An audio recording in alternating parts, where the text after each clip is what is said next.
I'm going to pass it off to, I'm Casey Kula, I'm a Yamhill County Commissioner and one of your co-moderators for tonight. I'm going to pass it over to my fellow moderator for a moment to do discussion and orientation to the building. But welcome, welcome, welcome, welcome. Thank you. Welcome, everybody. Thought we were going to get a better turnout. I'm so sorry. I'm sorry to you folks that we don't have a better turnout for you. But they registered, though. We are grateful for everybody that showed up. It's not about the numbers, it's about the people and the quality. Thank you, sir. He's got it right. Exactly. Virtual audience. Yes, we have virtual audience as well. In fact, we were going to do live streaming, and it didn't work out for us. So we'll do Elemento Latino right behind me, and this camera's Elemento Latino as well. And they'll do the translation, do subtitles on the bottom, and then post it. And we'll let you know who, where it's going to be posted, I believe, with YouTube. Housekeeping staff, restrooms are right up front for those of you that need them. Some of the rules are very basic, simple stuff. We're going to be gentle on these brave people that are running for governor. We're not going to let them debate each other and punch each other out or anything like that. It's going to be very gentle. We'll pose one question. Each will have 30 seconds, unfortunately, because of the size of the group, to answer the question. They'll be very gentle, very simple yes, no kind of a stuff. Give us your idea. The objective is to get you to set your platform before these folks so that they can decide who they're going to vote for. So with that, I'll turn it over to our county commissioner from Yamhill County, my county moderator, Casey, please. All right, so welcome. What we're going to do is a 3-minute opening statement. We're going to hold you to that 3 minutes. You'll hear Michelle will do a ding at 15 seconds and a double ding at a 0. And I want you to just hold to that because there's a lot of you and there's only a few of us here. So we've got 3 people at the table. So we'll start with an opening statement from Peter Hall. Okay, so working good. Okay, so one of the things you might think is, I am City Councilor in Haines, it's over near Baker City. You might say, why am I running? Well, the mayor of Baker City, Carrie McQuiston, she got on her website, she's running for governor as a Republican, and she said that she wanted to bridge the east-west urban-rural divide. Well, I said, there's no way in hell a hardcore conservative like her is going to do that. So I said, maybe I should step up because I understand rural and urban issues. I understand that there's a variety of issues depending on which community you're in. Now, one of the things I did when I ran for the House back in 2014 is I talked to Tina Kotek, and we came up with a 3-tier system for the minimum wage. And the idea there is that there's a huge difference in terms of poverty level based upon the cost of living, especially the cost of housing. So you could be making $12 an hour in Baker City, and somebody in Portland would have to be making like $18 an hour to have the same cost of living.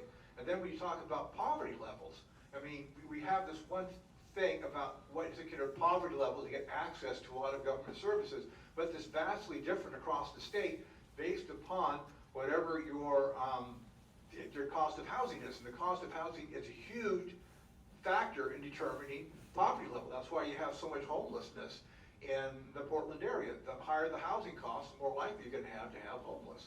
So that's something I wanted to deal with, is the fact that we have so many different issues across the state based upon what's happening in those particular communities. You get into central eastern Oregon, the big thing is water resources. And I want to make sure that we talk about that, because there are some places out there that depend very much on groundwater. And the groundwater is like going away. And it's not like they've got the Columbia River going right by them or anything like that. So because they have this lack of water, they could be running out. There's a community that seriously could run out of water, and not just for farmers, but just for basically the basic living. So we have this serious issue of drought, especially in central and eastern Oregon, that maybe people over here, you get rain, a lot of rain over here, so you're not really worried about that. But that is a huge issue for central and eastern Oregon. And so I want to be the kind of governor that basically gives the resources that each individual place in the state needs. And I actually want to even bring in some Republicans. I would have them come in, and one thing I would say, if I'm going to consider them, they would have to say that Donald Trump lost. And as long as they say Donald Trump's lost and he's a loser, I say, sure, you can come on into my administration. So I'll go ahead and finish up with that. All right, Patrick. My name is Patrick Starnes, and I grew up in a little village outside of Roseburg, and my dad, it was called Looking Glass, and my dad worked at the mill in Douglas County, and I've been a cabinet maker for over 30 years. But recently, my wife and I, who's here, we drove up from Brownsville. We've been restoring old abandoned houses, and we've done several that have been abandoned for over 6 years. So that really, along with my experience for over 10 years on school boards, watching the budgets at school boards, if you've ever served on a school board, you know what I mean. It's just terrible to have to let go of a young teacher or something like that. So those are the things that engaged me to run for governor, because I felt like it was time for some solutions instead of politics, because we're all tired of the bickering and the divisiveness. And so the issues I'll be talking about are common ground issues that I think will unite Oregonians again. And that's like campaign finance reform, getting big money out of Salem, healthcare, bringing those costs, and hopefully we'll get into those details. And also the housing crisis. As a builder, I have a unique solutions for that I don't think you'll find. And like Peter, who gets the award for the longest drive to this event, I'm a rural Democrat, so I think that's important, especially when we go into the general election against other folks that are outside of Portland. So I think I'm just gonna. That's great. We'll just keep moving along. Wilson, thank you. The reason I'm running for governor is because I have a plan to fix the problems that the state is suffering from.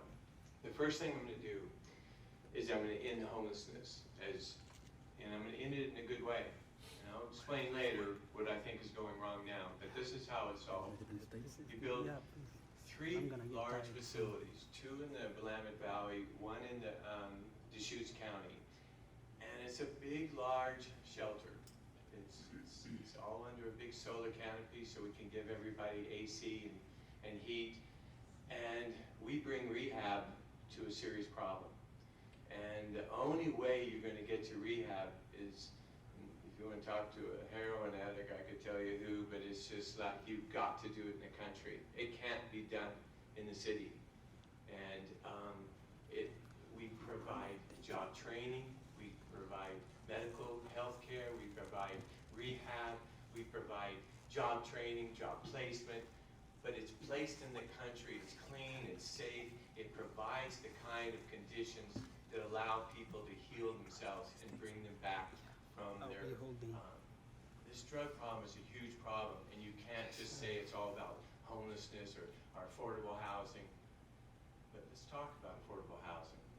If I become the governor, the first thing I'll do is build thousands of small, affordable houses throughout the entire state of Oregon. And then, we're not looking to be in the landlord business. We're looking to be mortgage holders. And so we sell them back to the people. So we make it sort of a person that's even working at minimum wage, working hard, no drugs, he gets it together, he turns around and we have a program called Rent to Own. And the Rent to Own program, he wouldn't have to come up with any rent. He could work at minimum wage and he could afford a mortgage and move into prosperity. That's what they call hope. So when you have to ask somebody to give up a difficult drug, you give them hope. And the next thing we do is we go out and we say, hey, we're producing failure. 20% of our 20% of the graduates already been graduating, and Tina Kotek and the like say, oh, well, let's quit testing. No. First day in the job, I tell the education department, 52 weeks a year, that's when the school's open. 7:30 to 6:30, that's when it's open. And be prepared to take the kids in from 3:30. I'm sorry, 3.5 months old. Daycare now becomes free. 3 meals a day are provided to the school system. And we produce an AI app that's going to help kids learn better than ever before. We're going to revolutionize the education system. You want to change Oregon? Vote for Wilson Bright. All right, thank you. Michael Cross. Hi, my name is Michael Cross. Our website is michaelcrossfororegon.com. I want to thank everybody for being here today. It's wonderful that you showed up. And The reason I'm running for governor, I don't like what Oregon is becoming, quite honestly, quite frankly. And the people in this room, everyone in this room, I can bet you, is concerned about that also. Unfortunately, we're becoming a two-class society. One of elitism and one of serfdom. Now, the elites aren't here. The elites aren't here, but we are all the normal people. And these are the people, us, that this is affecting every day. We don't have freedom anymore. We can't, in an evening, decide to go walk to the park, to feel safe in our own home. When we drive to work, when we drive to school, if we ride to work on our bike or whatever, are we gonna make it home that evening? Is our children gonna make it home that evening from school? Those are the things that need to be addressed, and they're not being addressed. You know what the definition of insanity is? To keep doing the same thing and expect different results. So if you want the same Oregon that it's becoming, and I've lived here most of my life, then vote for the elites, because they don't have a plan. And unfortunately, the multinational corporations have run amok, and that's why we have this two-class society that we're becoming into. I will make our union stronger.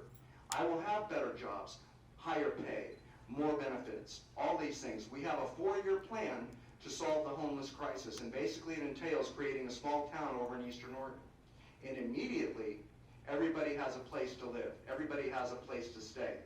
If they're used to being in a tent, then that's what they're having now, because, you know, to switch somebody from a tent to a dorm type situation, maybe they're dealing with PTSD. That would be a traumatic situation, but we will provide health care and things like this, because here's what's going to happen. At the end of this 4-year plan, they're going to own their own home, because the trades are screaming for help. We need help from the unions on this.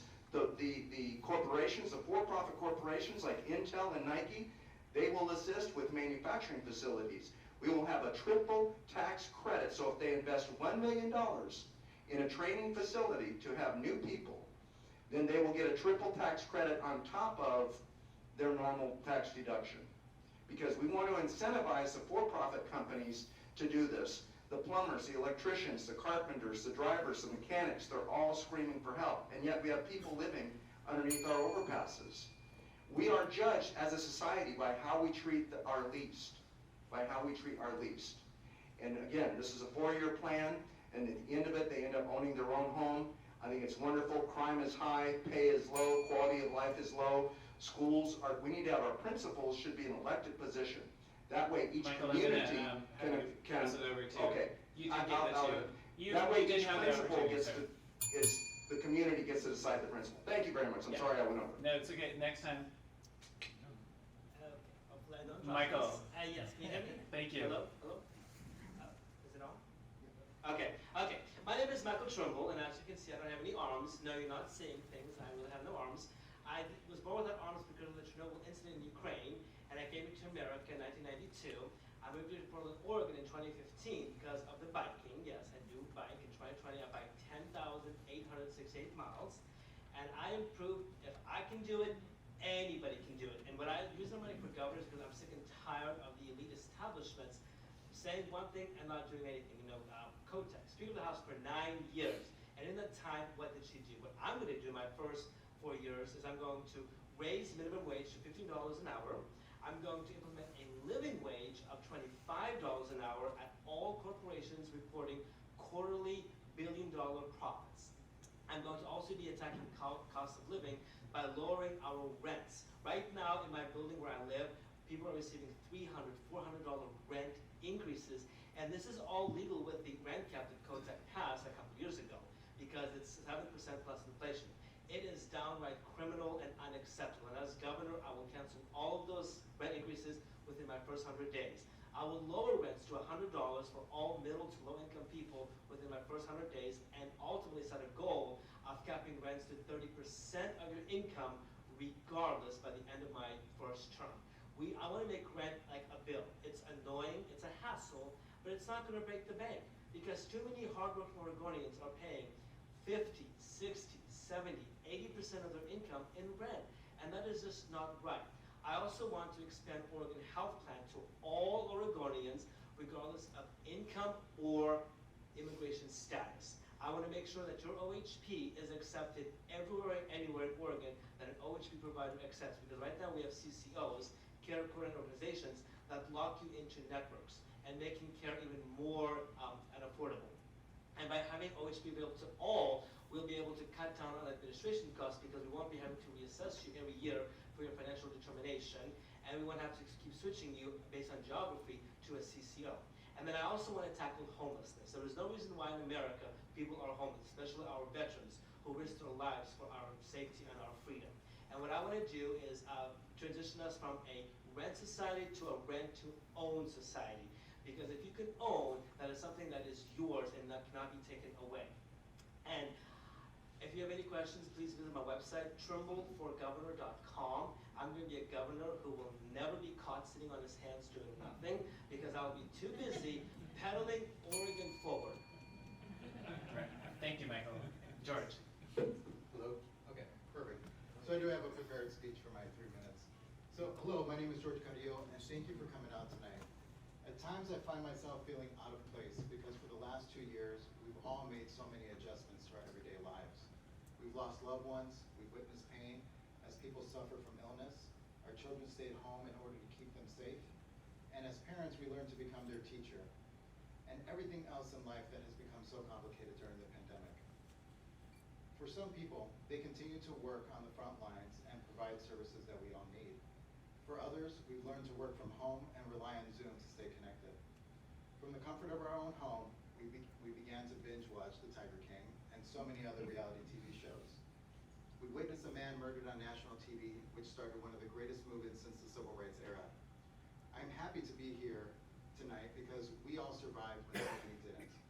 I'm also honored to have the opportunity to run as the first Latino Democratic candidate for governor in the state of Oregon. I am a proud father, husband, and disabled veteran. I'm running for governor because I believe necessary changes can only be made by those who understand the power dynamics of oppression. As a former sheriff deputy, I understand that our social problems do not impact one population alone and require strong collaboration by all communities to overcome our challenges. As many of the politicians have paraded their accomplishments, our communities continue to be the recipients of their failed understanding of the proper implementation of equity, diversity, and inclusion. When they say they support law enforcement and veterans, they can never comprehend what it means to put themselves in harm's way, to protect others, and sacrifice everything for people to live in a free democracy. As a Marine, we never leave our people behind, but today we see how our government has left us behind. I plan to address the needs of Oregonians by implementing my government reform package because we no longer can afford to have people leading our agency who do not meet the minimum requirement of implementing equitable practices. We will no longer see our employees as expendable or as a problem when they're advocating for fair management practices. We will fix our housing problem with a coordinated approach that promotes collaboration and the opportunity for small businesses to grow. We will stop our school-to-prison pipeline by setting up our schools and social services centers to offer more equitable education. We will reform our criminal justice system to provide the proper balance of law and not continue to marginalize our low-income community. We will take care of our community by providing health care for all. We will be prepared for the next wave of the pandemic and other natural disasters that occur in our state. We can make the necessary changes, and we must believe that we can. In the words of my people, si se puede, and yes we can. Thank you, everybody. All right, thank you, George. Dave, I believe, Dave? Yes, Dave Stauffer. Happy to be here tonight. I am the Environmental Solutions candidate. That is, the legislature, the Oregon legislature passed a resolution saying we will be fossil-free in the whole state of Oregon by, I think it was 2030. Well, that's very nice, but it doesn't get us there. It doesn't make the changes we need to make in order to become fossil-free. I've got 3 solutions to the environmental problems. And the environmental problem, the number 1 problem I'm talking about is what you felt last summer when in Portland they broke the heat record by 6 degrees. 6 degrees in one day. And it's got to stop. We've got to tackle the problem, and I've got a way to tackle it. There's another problem with the traffic going from urban areas to rural areas and back. All over the state, people seem to want to live in rural areas or suburbs and commute into downtown areas. Portland's got a terrible problem coming across the bridge from Vancouver. They've been studying it for 15 years now. They've spent $190 million on engineering studies for it. And what do they got to show for it? Absolutely nothing. And they're never going to get anything there. You can give up the idea of another bridge coming across because there's so many impediments to it, it's never going to happen. Well, I've got a way to take the majority of those commuter cars out of the morning rush hour and the evening rush hour. And I've got a website, Dave Stauffer for Governor, where I have several short videos that explain in detail how I'm going to do that. This 3-minute speech probably isn't long enough for me to explain that, but I would urge you to go to my website, Dave Stauffer for Governor. My other big solution is something that occurred to me in 2016 when several counties along the Columbia River said, let's just divert a little bit of the Columbia River. Oregon and Washington said, no, thou shalt not divert. I've got a way to get water to those counties without diverting one drop of Columbia River water. I'm Dave Stauffer. Thank you. Thank you. And John?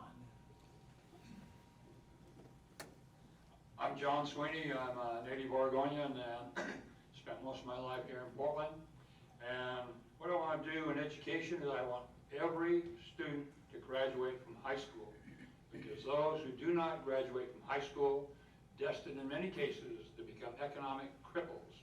I know people don't like that harsh term, but just think of the people that don't finish from high school from their teens to their 80s at minimum wage or less. For the economy, there's a lot of good things going on and big things going on. One of the things I'll do is with the vehicles of the state, I'll put them on E85 gas, because most of them are newer than 2010s, and they're flex fuel vehicles, and they can use E85 gas, which is the cleanest gas commercially available, and also for you hot rodders, it's 105 octane. You really scoot yourself down the road. The shootings, we got to end the shootings. They have the, what I call school shootings, that's from the bullying. Need to have a bullying register. Maybe we could shame them into shutting up.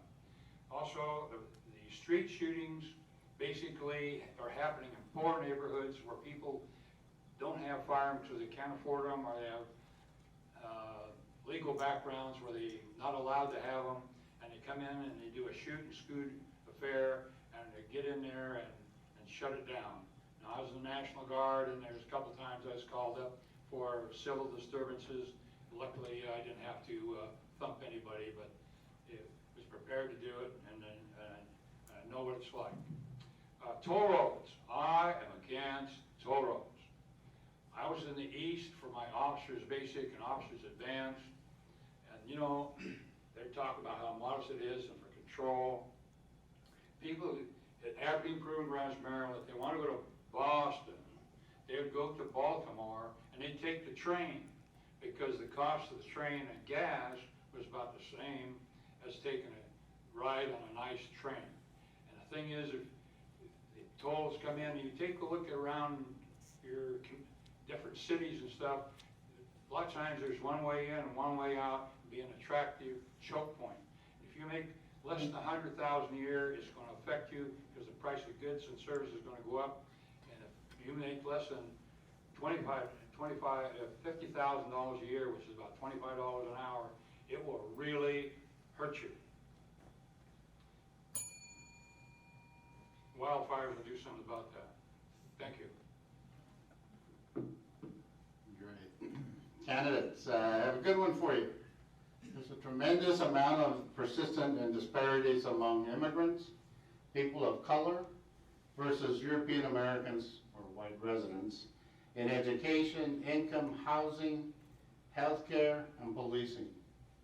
What are 2 specific actions that you will take to reduce the disparities in outcomes and increase opportunities for Black, brown, indigenous immigrants and women in Oregon relative to white residents? Let's start with Patrick. There are a lot of solutions for that difficulty.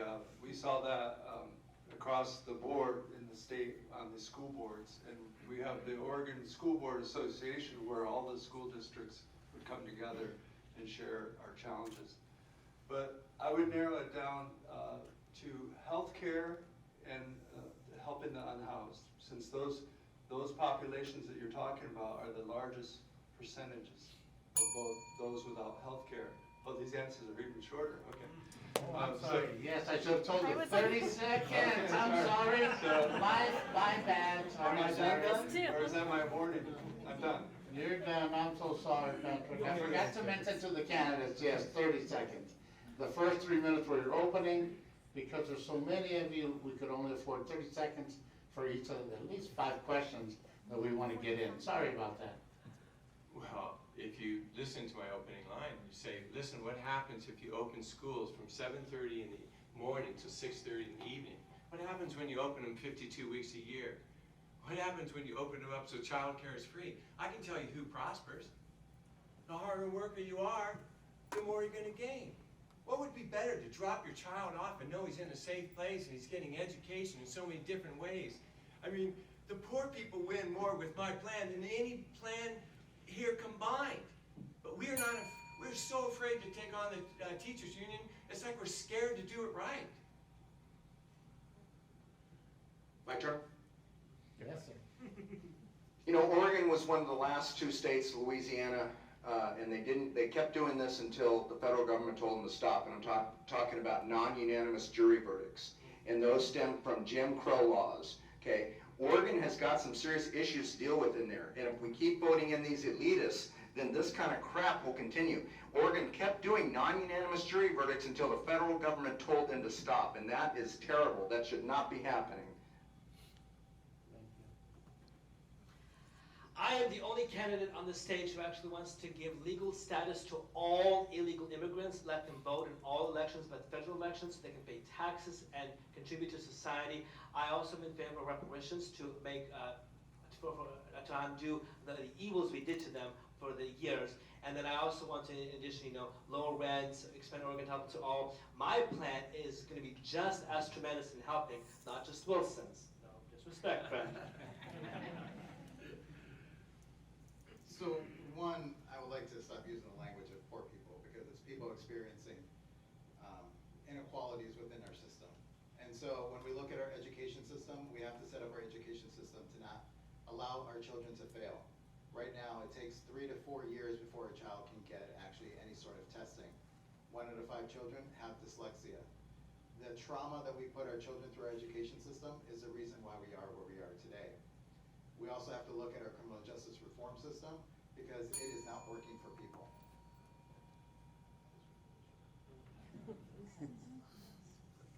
Give my 30-second solution. The people of color have problems because they don't make as much money. My solution is to get water to rural areas so they can open up new farms and ranches and grow forests and grow orchards, and all those people of color that come from Mexico can all be well employed with a great bread basket in Oregon. Thank you. I think all public assistance should be done through the counties. Look at Oregon, or through this nation, the counties is that special low level. And in fact, people could go to the county, and the county could coordinate all of the services that the people would need, whether it's jobs or what, and want to have a. Actions will you take with whom to end homelessness and to lower the cost burden of housing in Oregon? And we'll start with Wilson. Well, obviously I'm talking about solving homelessness, and I'm talking about doing it in a very massive, good way. And good way to me is getting people off their drugs. And it's funny how little drugs is now part of the conversation. When, if you, listen, I don't live too far from here, and I walk the streets, and this is a drug-infested city. We've legalized it practically. It's nothing to go watch a guy shoot up with heroin or crack or anything like that. You can do it in a 2-hour walk. You want to solve the problems of the state, you're going to have to solve, and you're going to have to create rehab. On my website, michaelcrossfororegon.com, I have a 4-minute video talking about how our homeless crisis solution program. And initially, it's bringing in, fixing their credit, dealing with addiction issues, groups like NA, AA, Celebrate Recovery. These are groups that have proven track records, okay? And these same people that will learn these trades, such as plumbing, electrical, and things like this, they will build the very home that they'll have. So by the time they're getting a paycheck after 2 years, their credit's been cleaned up and they can buy their own home. They may have helped build it. I am the only candidate on the stage who's actually addressing rent head on. I want to lower rents. I want to cancel rent increases. I want to make rents affordable to where you're only paying 30% of your income in rent. I'm the only candidate to it, and we have got to make rent affordable so people aren't evicted and go on the streets. So when we talk about, the question is regarding around housing. And so the people that I would work with is actually the community-based organizations that are actually speaking with the people to find alternative solutions to what our problems are. It looks different for every single community, whether it's rural or urban. We also have to engage the private sector. We have to lower the cost of inflation. Right now, because of the fact that there's just not enough inventory, the market has gone through the roof. The same house shouldn't cost $200,000 more just because the pandemic is now over. So we got to get our inflation under control, but using community-based organizations and the private market to actually invest. Dave was ready, I could tell. Well, my solution is just to look at history first. And in 2016, the city of Portland passed a $250 million housing bond to create housing for low-income people. And then in 2018, Metro passed a $250 million a year extra tax for the people with housing problems. And I think those are going to solve the problem.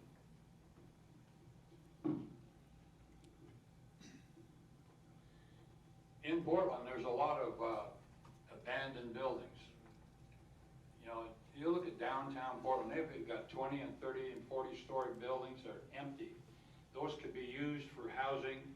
They could move, because all of the floors have drinking fountains and restrooms. You could add on to that shower facilities, kitchenettes, and the works, and you could move probably about 10 or 20 families in per floor. And the modern buildings, the walls are removable, and they could be spread around so it would work, so that you get plenty of people in there. Peter? Okay, just want to go back to the idea of raising the income limits on poverty levels. So we can give access to people who they actually have a job, but we get more access to government services that now they're being denied, or we can get them the housing subsidies, health care, we can get the food stamps, all these things they can get, and we need to basically raise that up so they have access to it, and that'll help a lot. Beat the clock. Up the dinger. So we have over 15,000 Oregonians that are unhoused. And I'm the only candidate, if you see my brochure, that proposes an Oregon Shelter Fund. Even the top 2 elite candidates who are too good to be here don't have a plan like this. And it deals with what John brought up, as a vacancy fee. Because I feel if I come up with a proposal of Oregon Shelter Fund to provide housing, not just for the unhoused, but also for working families, that I have to have a solution to put revenue in that. And that's the vacancy fee. It would be on all these abandoned homes. Sorry. I was using some of his time. One of the next question is, rural Oregonians are experiencing a number of issues reducing quality of life, and housing prices are skyrocketing, childcare is hard to find, and mental health and healthcare resources are often 20 minutes, 30 minutes away. What economic policies would you adopt to relieve the burden being felt by rural Oregonians? And let's start with Wilson this time. Mike. Me or Wilson? Wilson. Oh, me again. Wilson, we already did, I'm sorry. You're right. I was wrong. Michael Again. was ready. Well, you know, we've got some real issues, and it's going to take thinking outside the box to solve these things. And I think everyone in this room is down for solving these things, even if we have to think out of the box, because again, the definition of insanity is doing the same thing, expecting different results. So we have to get creative with our solutions, and that's what we need to do. Thank you. Yes, there is definitely a shortage of mental health behaviors. I work for Care Oregon, and I work with people who have to travel 30, 40, 50 miles, if not longer. And so what I want to do is do what is basically called a medical DACA. I want to bring foreign medical professionals from overseas to live in Oregon to fill the gaps of all of the vacancies that we have, especially in the rural areas. And even with OHP rates, they will still be living a very comfortable life compared to the countries they're coming from. And obviously, I'll be giving them citizenship status where they can do everything but vote in federal elections. So I'm a senior executive at OHA, the Oregon Health Authority, and I manage the social determinants of health department. And when we look at, I'm sorry. Hey, Mike, M&M, come on, guys. No, just kidding. So- Let's. So when we think about what's happening with rural Oregon, as a government, we have to look at our government contracts and understand that we have to be equitable with rural Oregon to be able to remove some of these systemic barriers that are there and invest our money in the right areas within rural Oregon, so that way we can provide more services to Oregon fairly and equitably. Right now, that isn't being done. That's the reason why it takes children so far to be able to get to school. That's the reason why it's so difficult to just get to your local grocery store or gas station. We have not done a very good job with being able to remove those physical barriers from rural Oregon, because there just isn't enough votes out there. What we need to be able to do is invest our funds correctly amongst all of rural Oregon in order to meet the needs of the community that are out there that really do need our help with our taxpayer dollars. We'll go to Dave next. And apologies for the interruptions. We'll work on that. It's all right. My plan is to get water to rural Oregon, and I can do it. It's a scientific, practical, workable way, and I'm talking with the federal people because they passed an environmental infrastructure law, and I hope to get my inventions included in that, and that will get water to all those sagebrush areas in rural Oregon and provide tremendous economic growth. I'm Dave Stauffer.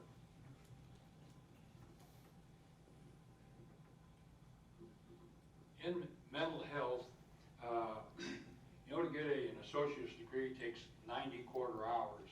And if you have another degree that's an associate's degree or higher, all you need to get another associate degree is 30 hours. And what I'd like to have is a program for mental health action. So somebody who already has an associate's degree or higher could go to a community college and get certified with an Associate of Arts or Associate of Science or Associate of Applied Science to be a mental health worker at the lowest level. And that would be able to help everybody, police and teachers and everybody. One of the things in rural Oregon is you have a lot of people from urban Oregon moving out to rural Oregon as retirees, and the median age is kind of like around 50, as opposed to in urban Oregon it's about 30. So we have to do something to try to bring economic development so that there are jobs there, so the young people don't run away to urban Oregon because they can't afford to live out in rural areas. We need to get economic development there. That will increase housing, because without economic development, there's not going to be any housing. So to get the housing in there, we need economic development, and that will keep young people there too. Could you reread the question? I heard so many answers, I didn't even know what the question was. has to do with your plan of action for rural to help alleviate some of those disparities. And we mentioned healthcare, housing, childcare, and the traveling distance to get services. I'm gonna pass on the traveling distance, because I hope when we talk about climate change, we can talk about the Oregon Department of Transportation, how that needs to be reformed. And that'll help us with climate change and food deserts and stuff. But I'm one of the only candidates who's for Oregon Health Plan for All, ohpforall.org. If you look that up on your phone, you'll see our webpage.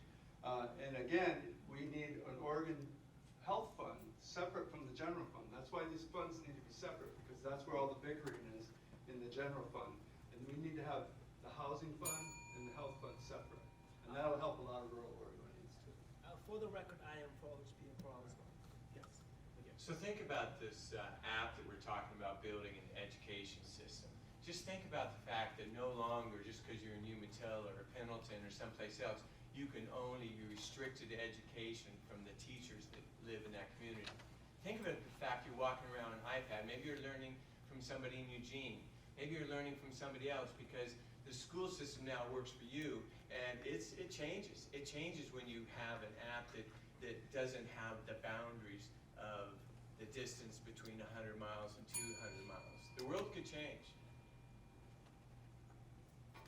All right, the last questions from the moderators. You've made it this far. First, before we get to that question, can we clap, because it's been really fun to listen really quickly? All right. Yeah, hopefully you feel a little bit better. You made it this far.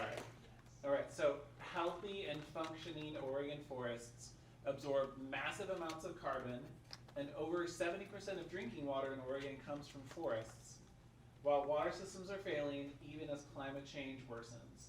So please name, in 30 seconds, please name 2 specific actions that you will take to improve water, forestry, and biodiversity for all Oregonians. All right, and I need to remember who's starting first. It would be me. We will go with Michael Trimble first. Yes. And have fun with this one, please. Yes, it's Trimble, not Trumble.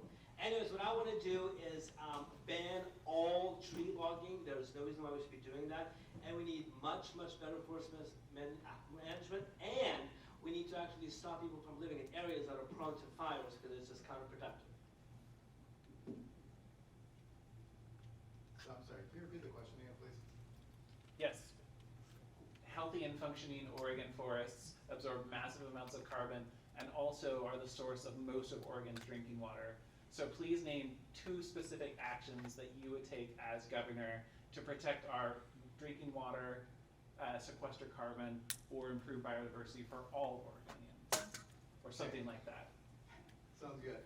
So when we think about this land is shared not just between Oregon, but also the federal government and our native tribes. We have to be able to work in collaboration together, make sure that we are actually in alignment with our fire prevention. I do believe that we need to have coordinated burns, and so to be able to protect lands, we need to be able to protect our water. All of this that is currently happening is because we are faced with a climate crisis, and we also haven't done a good job of being able to prevent forest fires. When we have to respond to forest fires, it takes us too long, and the fires get completely out of control.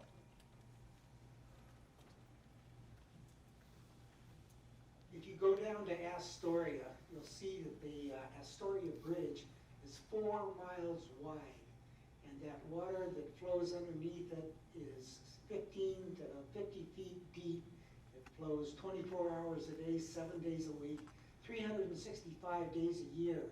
There's just a tremendous amount of fresh, drinkable, clean water going into the ocean. My plan is to recapture a large amount of that and send it to rural areas and solve those problems with the drought and the lack of water for forests. To improve all of the forest and all, first of all, you have to be able to protect it. And what I want to do is go along the highways and cut the grass more often, take the brush down, just prevent the fires. And then I start moving into the woods to take out some of the brush and also educate the people. Do not park your car with a catalytic converter in tall brush or grass, because it will cause a fire. In fact, in 2015, there was a fire in California, and the car was crashed there, and it burned up 125,000 acres. An acre is about the size of a football field. Thank you, John. We must stop parking tall brush and grass. We'll move on to Peter, thank you. Okay, so one thing we need to do is they do a serious watershed assessment, so we know how much water and how much the watershed can actually hold water and how much is going to be there for communities in that watershed area. And we need to come up with the idea of buffer zones to prevent fires from basically coming through a certain area. If we can stop the fire, we can stop the problems that we're going to have. So let's get buffer zones to prevent wildfires, keep them from spreading too far, and just get a real assessment of the watershed so we know exactly how much water there is. Since we have such a brief time, I just want to tell you about Senate Bill 762. You can look that up. I'm in complete support of it. But we won't have any of these forest reforms or water reforms until we have campaign finance reform. And so I'm the only candidate that's put a limit on my donations to $1,000 per person. And we're taking no corporate money or no PAC money. And so that, if we get the big money out of Salem, then we can have forest reform and carbon reform that we need. You're not the only candidate. You know, I just want to apologize. I forgot to tell you about in my rehab plan, my place is out in the countryside. We guarantee jobs for all. You can work within the facilities, or you can plant trees. Just think about it. First of all, you want him to plant trees, you don't want him going in the city, because you got to keep this guy away. He's breaking drugs is hard deal, and he's planting trees. He's feeling good about himself. He's getting some exercise, and we're reducing carbon for the next 60, 70 years, all in one fell swoop. It's pretty easy. I wish I had more time on this one, but anyway, an old timer told me what we need to start doing again is allowing cattle to graze in our forests. As long as it's not around a body of water, that will eliminate a lot of this brush that's causing these major fires. And also microplastics is a real problem, microplastic pollution, and it's ending up also in our water. I have a solution for that, and by giving credits to the hemp industry, we need to use more natural fibers, hemp, wool, cotton, silk, things like this. And why not allow people to collect rainwater and do this and then reutilize their gray water in their house, because like earthship homes, I love those. Those are great, and we need to do that. Thank you. We're going to go on to the public questions now, so thank you. All right, we only have 4, so if you want to submit a question, there's still time because I'm right here. But we'll go with them first. Do you want to ask the first one? Sure, go for it. Okay, we'll do.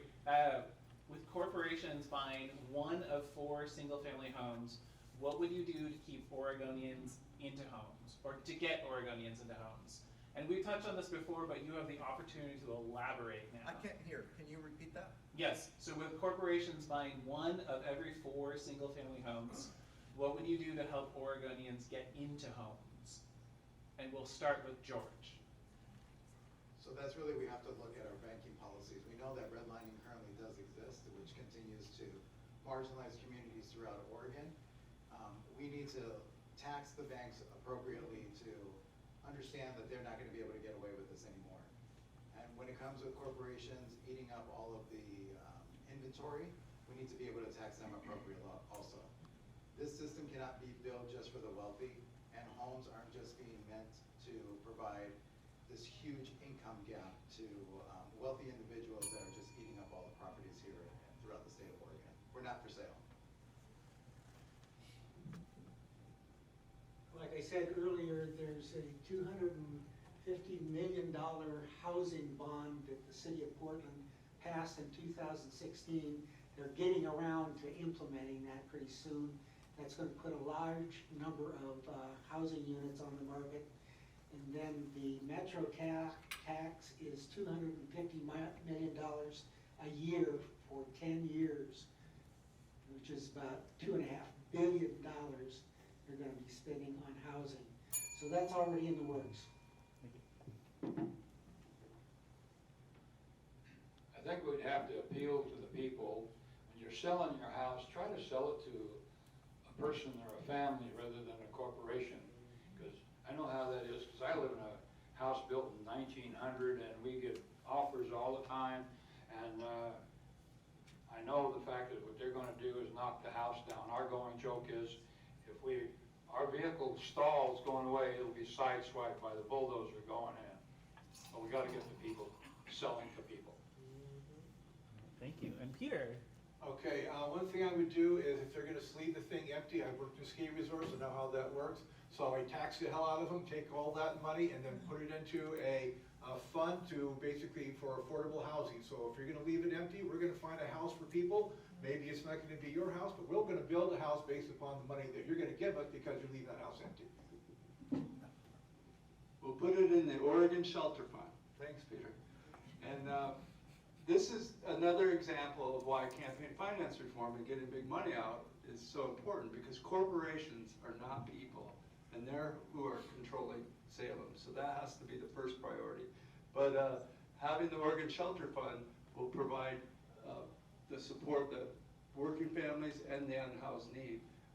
And the vacancy fee, because often these homes are owned by big banks and stuff that are just depreciating the value of the property and the community. You know, once again, I don't want to make it sound like it's just so simple, but the government gets into the housing business, so we, in a sense, cut out the profits of the developer, and we build to a certain price point range, and they're going to be small, they're going to be affordable, and we suppress the market with a simple thing called increasing supply.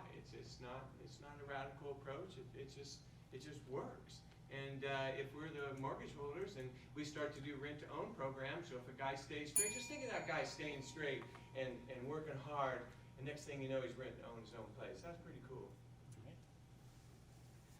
You know, we become of, by, and for the corporation instead of, by, and for the people, and that's a real problem. And I would propose that one of the things that we could do would be to limit the number of corporations that are purchasing these homes in these areas where we need more private home ownership by people, not corporations. And also, we could take some of this government funding money that's generated, that's going to go to the housing, and have that go to these office buildings and these vacant buildings, because more people are working remotely now, so there's less demand for office buildings. And we could take that money and retrofit it into housing that could be owned by private ownership only, not corporations. I will go a step further and not just limit, but actually ban corporations from buying homes. Vacancy fee sounds good, but again, the buildings are still vacant. I want to use eminent domain and seize these abandoned properties and buildings and retrofit them into housing. Fees are good, but we actually need the real estate structure, infrastructure now, not wait to get the money in years down the road. Thank you. Next one goes to George. And the public wants to know homelessness. How do you solve it? Yes, sir. Yes, sir. So with homelessness, we have to have a coordinated approach. Right now, we've spent about $2 billion and we really haven't felt it. The problem with homelessness right now is that there's nowhere for them to go. They don't have anywhere to go. I've been in the tents with them. I've been out in the communities throughout the entire state of Oregon. I've done that for the campaign, and I do that currently for my position at the Oregon Health Authority. We need to be able to provide transitional services to them, not do another system of imprisonment, which some of the candidates are talking about. Just because we privatize it doesn't mean it's still not considered a prison. Well, if we can throw money at a problem and that solves it, then that's what we're doing, and that's already being done. And like I think George just said, we've spent $2 billion already, if I heard that correctly. So if we throw another $2 billion with it, I believe it will have some effect. One of the big problems in all construction is the permit process. It's slow and expensive. And in fact, you hear a lot of building where they do a one-wall remodel. But the thing is, what we need to do is change the regulations and standards for the buildings and speed up the permit process and get the cost down, because that will make a difference in how soon we get housing. Okay, we're not going to solve homelessness just automatically. I mean, we can make it a whole lot better. When we spread out economic development, get people to stop packing into places that are already overcrowded. There's places, and not just in Oregon, but across the country. You think of Detroit, whole neighborhoods have been abandoned. Let's get people to go to places where we have housing, where people can live, where we can have economic development there, rather than keep on trying to pack them into places that are already overcrowded. I want to flush that, since Michael Trimble brought up the vacancy fee, he supports it, it sounds like. The importance of why that's important is not only to put the funds into the Oregon Shelter Fund, but to also give incentives to Deutsche Bank, Bank of America, the corporations we were just talking about, to either restore those old houses that are abandoned or put them, give them to the county. And the important reason why I keep talking about the Oregon Shelter Fund is because the state as a partner has been very weak, and we need to be a serious partner in solving the housing problem. Well, obviously, I agree with the housing problem, but I just don't see this as the problem. I think this is a drug problem. I think you got people that are just so cracked up and crazy and stuff like that, and we don't even want to talk about it. We just want to say, oh, it's affordable housing. The guys I'm watching on the street, you could give them a house for $100 and he'd still spend it on the crack. And so, I think you guys are so off base. It's as if you're not walking the streets. I invite you to walk the streets, and I invite you to see these people and say, affordable housing? These people need to get clean. You know, the adage is you give a man a fish, you feed him for a day, you teach him how to fish, you feed him for a lifetime, and that applies here too. But think about it. If all of your worldly possessions were in a stolen shopping cart and you had a drug problem, you probably wouldn't feel real motivated to change your life, and I don't blame them. So we need to do something different. My plan does that. It's a 4-year plan with immediate housing, and it's an incentive-based program. It's very nice, and it's similar to the CCC program, which was 80 years ago, Civilian Conservation Corps program. The only difference is these projects are private projects for the most part versus public projects, which the CCC was in the past. So anyway, we need to do it because it's the right thing to do also. Thank you. Yes, Wilson, I do support, I drive through the homeless streets every day. I know exactly what it is. And I actually want to make it illegal to have tents on the street. We need to draw a line, and that has not been drawn. And yes, Patrick, I do support the vacancy fee, but we need to go beyond that. We need to seize these vacant properties and turn them into housing now. People need housing. I want to make vacancies in my building illegal. You know, my boyfriend and I tried to move in, but they won't let us because we couldn't afford it, and their units are been on the market for months and months. Vacancies need to be criminalized, period. Can I add something to that as far as criminalizing it? The federal courts have held that the only way we can criminalize it is if we provide them a place to live. My plan does that. We would do that in Eastern Oregon. Thank you. As does mine. Yeah, thank you for clarifying that. Well, so this is going to be hopefully a fun one, and it's just a number. So we will go with Dave first on this one, which is, as governor, how many trees will you plant in the first 100 days? And I'm not sure whether the questioner meant, as a state or you specifically. And we will add to that hashtag climate crisis. So, thank you. I will get the Department of Forestry on it right away, and they will plant thousands of trees in the first 100 days. Well, it'll be a lot of trees that I plant, and the fact is, I was with the Portland Parks for 33 years, and I was on the tree division for 4 years, and we were doing the planting, and me and a partner would plant about 25 trees a day, 5 days a week, from late December into April. And it was a fun job, too. All right, we'll go back to Peter. Okay, well, I can't really give you a number on that. I'd say I just take a look and see, okay, where do we need to plant trees and how many trees we have available to plant? And then I would just go ahead and say, let's plant as many trees we can where we need to plant them. All right, and you could do species, which species too? This isn't the questioner, Well, but I like trees. Whatever is appropriate for the particular, okay, that's it.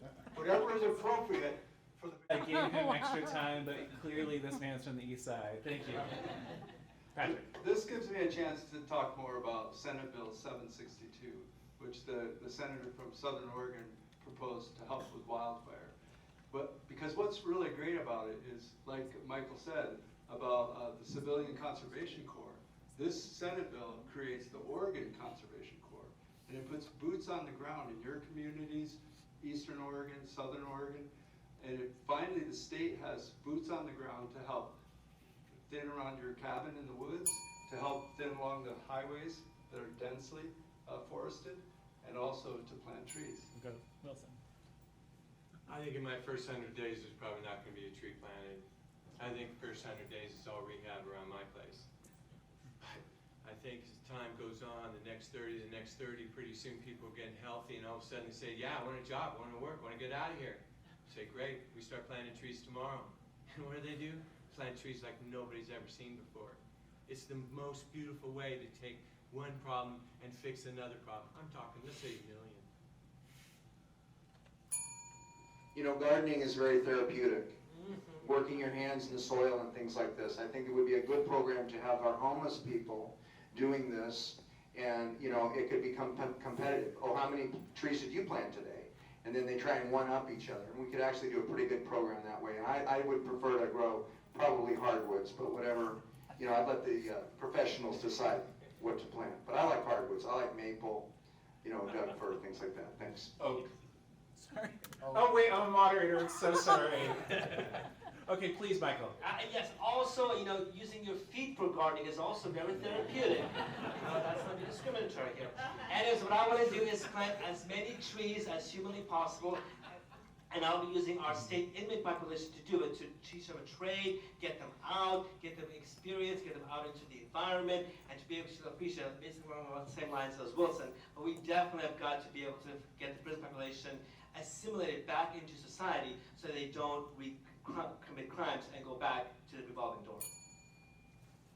I think this is an opportunity for us as a state to be able to heal, especially after an election that's going to really divide us due to our political parties. This is going to be a collaborative approach where we as a community are able to come together. It's not just isolated to the people that are doing drugs or in prison or anything like that, or a forest department. I think this is the safety and the health of our earth is a responsibility for all.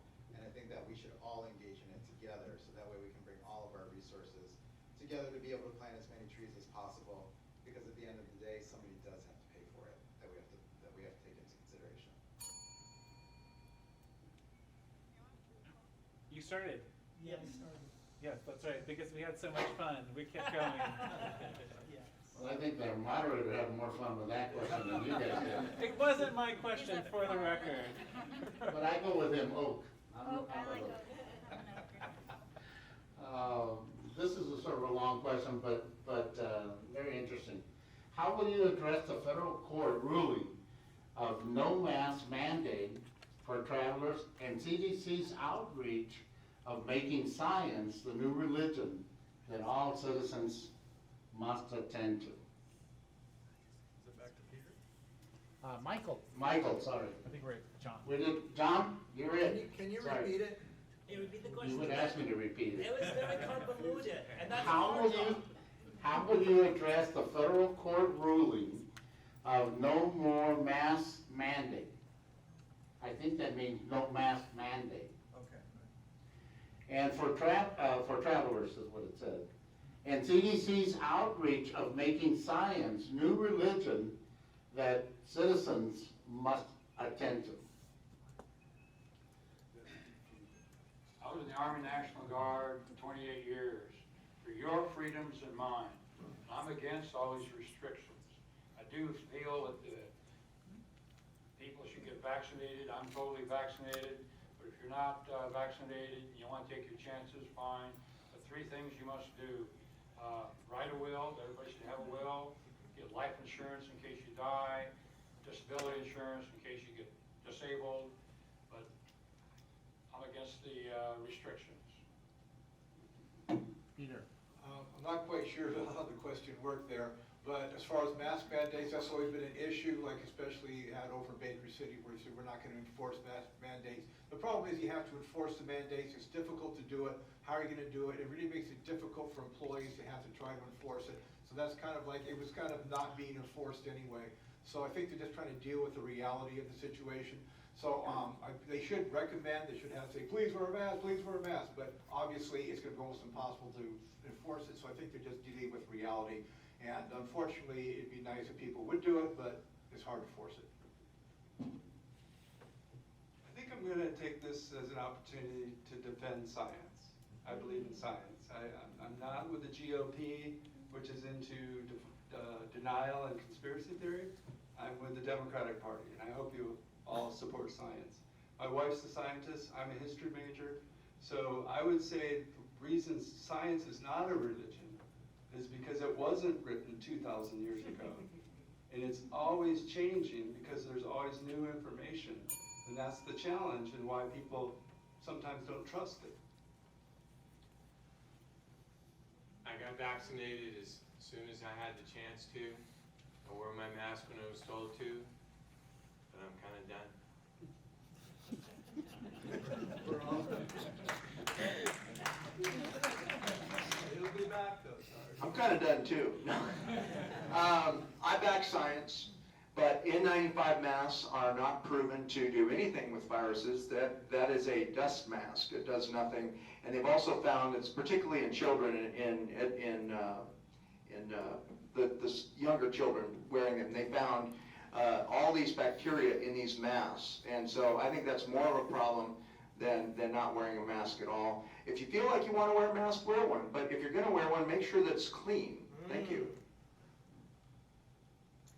Yes, same here. I'm completely against mask mandates, and all of last year I was accused of being a Trumper because I was in line with his policies. But he made a lot of very good points, you know. Masks don't work. If you want to wear a mask, by all means wear one. I am for vaccinations and making sure everybody is vaccinated, and this way we're all protected, and that eliminates the need for masks to begin with. But the Biden administration was so gung-ho about masks, they just completely lost the topic. So as governor, my number one responsibility is to protect the public. And I think we have to follow the science and understand that this is not a political issue. This is a world health problem. I'm going to follow what our experts are telling us in order to save people's lives.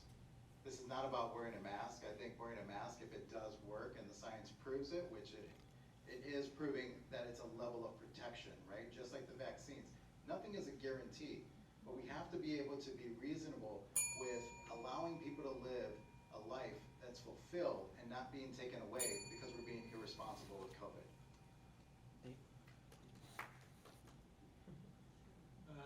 The problem that Governor Brown and Dr. Fauci had at the beginning of this pandemic was that we didn't know how serious it was. We didn't know how many people it was going to kill. We had no vaccine for it. We had no treatments. My son's a medical doctor, and he said people would come in and there wasn't much you could do for them. They were just going to get sick and die if that was their fate. And given those situations, Governor Brown and Dr. Fauci said, let's do something. Do as much as we can, and that was the masks. So. We'll go into John. We'll see what happens next time there's a pandemic. How many bells do you guys have? So many. It's called Saved by the Bell. Okay, great, thank you. So this next question is, what is your plan for mental and behavioral health services, specifically access for teens and adults, especially in crisis? And I believe we'll go with Peter. Okay, can you repeat the question? Yes, what is your plan for mental and behavioral health services, specifically crisis services? That's something that's very important, especially when we talked about the housing. And that is, we need to focus on appropriate housing for people with mental health issues so that we have the health services, the housing, all of this is encompassed in one particular place. We've already got some of that going on right now. We need to do it a lot more so that people, they can get their mental health issues taken care of, they can get housing taken care of, they can feel comfortable where they're at. So I think that's basically it. Let's kind of get it all consolidated in one place, and that will have a lot to do with Calvin Matt. This is why the OHP for all is so important. We have almost 300,000 working Oregonians with no health insurance at all. They make too much for OHB currently, and their employer doesn't cover them. So like my wife and I, who are self-employed, it costs us a lot of money to insure yourself, and our deductible is $13,000. So imagine if every Oregonian is in the same health insurance.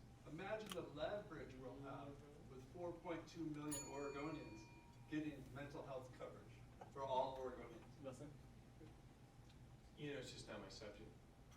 All right, Michael Krause. It was a mistake when Salem closed the mental health facilities and they just kicked them out in the street. And we need to reopen, have more facilities. And I do agree, I think that we need to have Oregon Health Plan for all. Thank you. Without sounding like a broken Patrick Strong's record, OHB for all, that will definitely solve that. And I also want to make sure that transportation is not a barrier, and so I want to make sure that public transit is free and operates 24/7 to be able to get people to crisis shelters, especially during 3, 4 o'clock in the morning. People have crisis at all hours of the daytime, and if they don't have reliable transportation, how do they get there? So our behavioral health system is completely underwater right now. And really, when we look at it, it needs a lot more money. It's the fact that, yes, we do need more shelter. We do need licensed residential facilities. We just don't have enough of them out there. The system is broken because of our federal partners also when it comes to paying these manageable rates. We also have a lack of providers in the system. The education is too expensive. We are not diversified. We don't have culturally appropriate providers. This is something that is not going to be resolved overnight. It's going to take several years, if not a decade, to actually resolve our behavioral health system right now.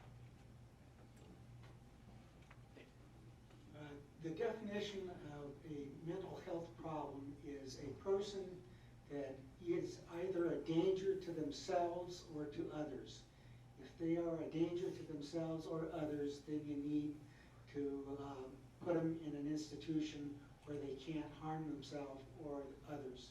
And we should have a good system of mental health hospitals like we used to have, and keep those people where they don't do harm. I'm sorry, but that's just criminalization again. You're recommending that we take people that are needing help and put them into an institution.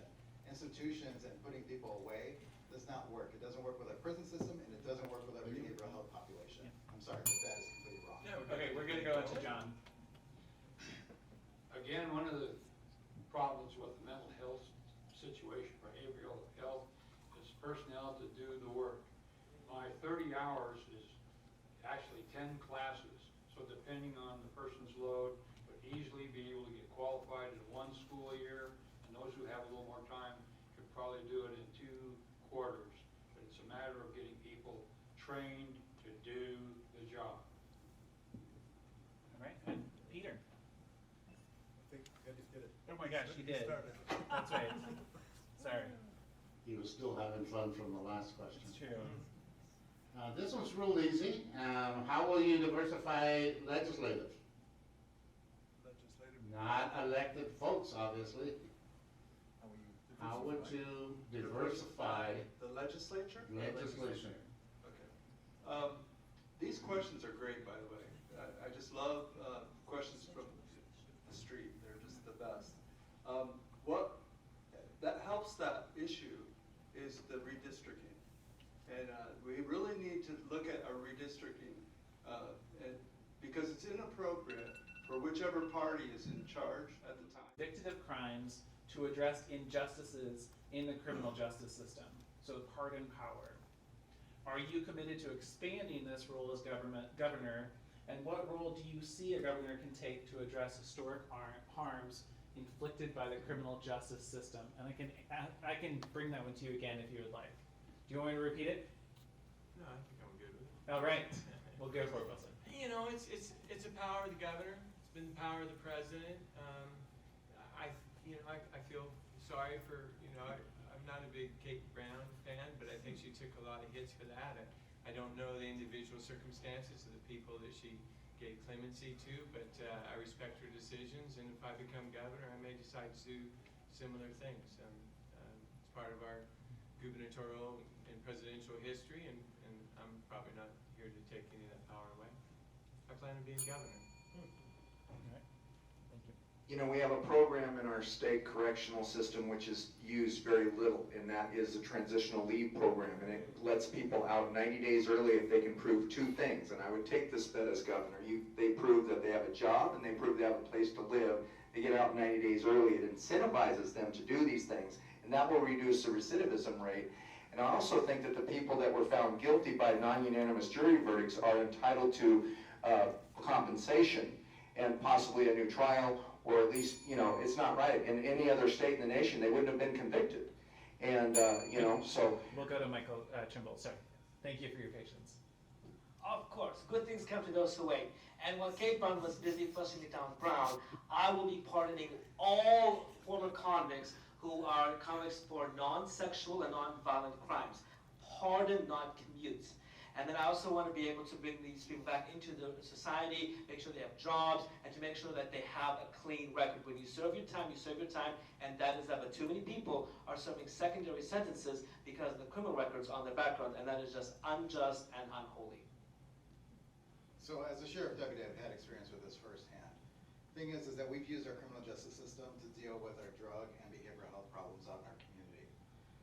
The power of the governor to pardon and commute sentences is something that we have to be respectful of a process where I will have a board committee which involves the victims, prosecutors, judges, defense attorneys, to determine who we actually need to leave out to be able to get out of our prison systems. We do need to bring our people home.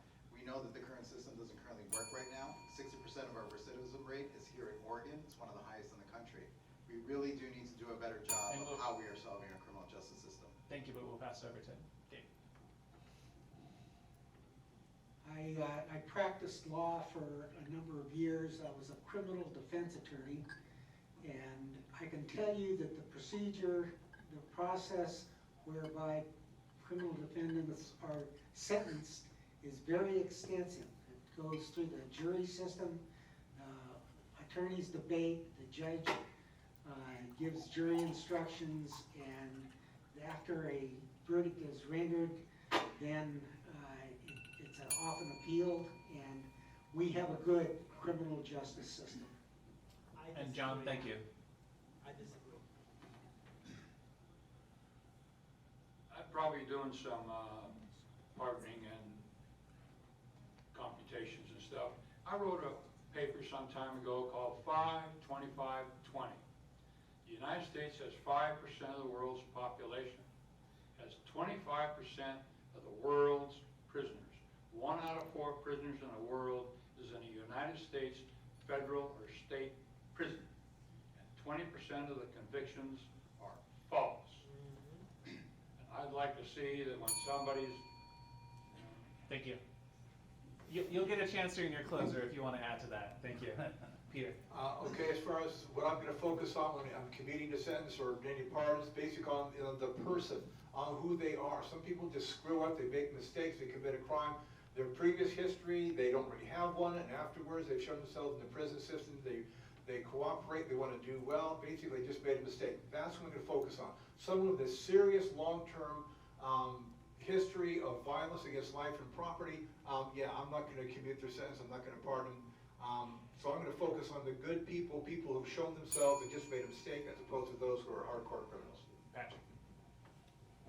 I have to disagree with Mr. Stauffer. I would almost argue that it's a criminal injustice system. Yes. And that it needs to be reformed. And again, we can't have these reforms until we have campaign finance reform. So I'm sorry I have a broken record on that. But once we have OHP for all, imagine the health care, mental health care across the board. You'll have less child abuse, less domestic violence, and then if we do a good economic health care, we'll have less poverty, which all these things lead to criminals, be incarcerated improperly sometimes. All right, thank you. You started, right? Okay. Sorry about that. This is a long one, and this is from Portland Bike, so it's a little confusing. Really have to follow me on this one. Transportation is a large contributor to greenhouse gases emissions in our region, accounting for about 40% of the total. And given the space and cost required to store cars, trucks, many leaders are looking to reduce the use of them and favor the most other modes of transportation. Do you think we've reached peak car? If not, please describe your plan to accommodate more of them, and if so, what do you think is the best way to reduce the use of those cars? I think you got a handle on it. Yeah, why don't you start then? Oregon was the first state in the country to have a gas tax, 1919.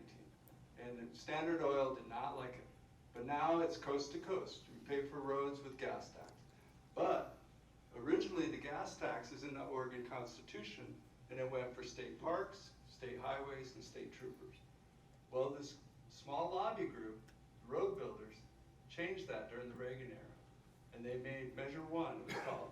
And now our gas tax, which I call carbon revenue, can only go to building more roads and more freeways. And we have to amend the Constitution to allow our carbon revenue to be used for bicycles and the public transit. Well, I'm a big bicyclist, but when we talk about cars, I think we better be just a little back off a little bit. The technology is changing really quickly. You've got Elon Musk out there boring holes through the bottom of the ground. Next thing you know, you got AI cars just going down there, self-driving, going 100 miles an hour underneath the ground, coming back up, and all of a sudden, the whole transportation world changes. Owning a car is probably a pretty short-term thing. Pretty soon, cars will just be app. You bring them in, you use them when you want them. I think we need less cars. If there's a way we could do that, I'd love to see it. Something that works. California's rail system, that hasn't proven very good. They've spent a lot of money, wasted, don't have anything to show for it. So we can learn from their mistakes. I see more cars around from California, but I mean, so I don't know. What do we do? You know, I mean, we need to reduce the emissions. Right, but there's a will, there's a bike. I am an avid cyclist, having done 10,868 miles in 2020. There's no reason why all of us can be biking. It's a godsend to the environment. What I want to do is introduce bike tax credits and incentives, and also I want to cover special adaptive bikes for those with physical challenges as wheelchair mobility devices, so insurance companies have to pay for them, because they are very expensive. There are so many people with disabilities who would love to bike but can't, because adaptive bikes cost more money than it does to fill a gas tank nowadays. So when we're thinking about our carbon emissions, right now as a Democratic Party, we've done really poorly across this nation to actually push this forward initiative. That's because the cost of inflation is so high. Clean energy is very expensive. We as Oregon and pumping up the economy out in rural Oregon need to start opening up the factories. We need to start producing these parts that can actually bring the cost of inflation down. If we get control of that and we start becoming the leaders and start getting other states to buy products from us and from overseas, then we're going to become a clean state. We can afford the vehicles that we need to. We're going to lessen the carbon footprint, but as a state, we have to lead that by example. We'll move to Dave. As I said in the beginning, we have some impossible situations. We got 2-hour traffic jams in the morning and in the evening. I have an invention that will solve that. You got to go to my website, Stauffer for Governor, because it's a complicated system, but I can tell you, if you've ever been to Splash Mountain at Disneyland, that's the key, because you can ride a water slide from Vancouver to Portland without burning any fossil fuels. See my website. Thank you. John. Again, for a rather quick catch-up on getting less emissions is to go to cleaner fuels, because cleaner fuels will affect not just the new vehicles, and it'll affect the old vehicles. And then the electric cars are coming online, but fossil fuels not going going anywhere soon, but you can turn around and take the fuels and make more of it, biogas, biodiesel, and E85 gas. That will solve a lot of problems. Then we have to go. Thank you, John. Okay, well, one of the things is it's not a matter of too many cars, it's what kind of cars and how often they're being driven. If we can reduce people driving so they don't drive so much, and part of that is to make sure that we have public transportation that's very diversified, so everybody in every community feels that they can get on public transit. And if that means having a small bus or some small bit of transportation, electric, whatever it is, so people can feel they can get around without driving their car. And yes, you can have a car, you just don't necessarily have to drive it as much. From Max Smith, editor-in-chief at We Out Here magazine. Anyone running for governor has to have a plan for Portland. We've heard some of you discuss this. What plans do you have, if any, for increasing safety in Portland besides increasing the police budget, which data has shown to not correlate with decreasing crime? And I'm opening the floor. Who would like to take that first? John.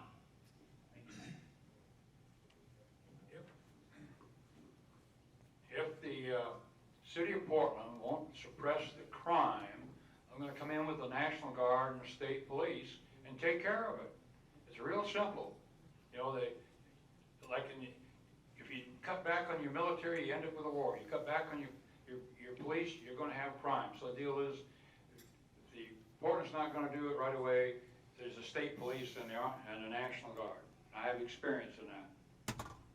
So I'll go next on that question. Okay, thank you. So as governor, we have to understand what our responsibility is and what the Constitution means. We can't come in with these rhetoric tactics thinking that we're going to change the system. We have to be able to get off of this pendulum. When we think about what we need to actually change, is we actually need to change our system. Everybody here has been talking about the one thing that they're really passionate about. As governor, I have to worry about everything. So that means from the beginning of life to the end of life. It's a domino effect. If we want to change the system, we need to look at everything, from the time that a mother is having birth, to the time that a child's going through school, to seeing how we close up the school to prison pipeline, how kids are actually getting an education. Sorry, Joe, no. Guys, 30 seconds. And then you have 3 minutes for the closer, and it's coming up here. We got, hold on. And Yes. to actually answer the question, yes, I will definitely be bringing in state police and the National Guard. I also want to forcefully remove Ted Miller as mayor because he is not a good mayor. He doesn't care about the city, and actually put a councilwoman or man in there that actually does care and make sure that Portland is put back on the track under Wheeler's leadership. Portland has gone to shit, excuse the language, but exactly what's happened. And I will be a governor that will make sure Portlanders can feel safe walking the streets of downtown Portland, because it looks like we're on a set of a Hollywood end of the world movie. It's ridiculous.